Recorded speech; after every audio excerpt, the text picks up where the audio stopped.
Hi friends, welcome to 5 Minutes Tech YouTube channel.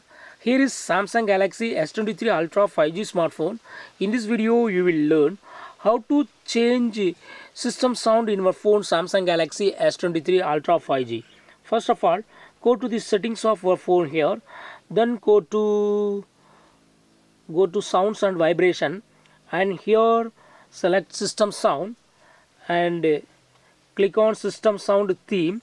By default, system sound theme is set to Galaxy.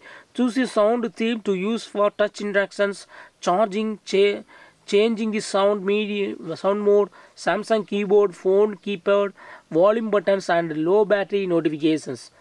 You can choose this system sound to other option: calm, then fun, then retro.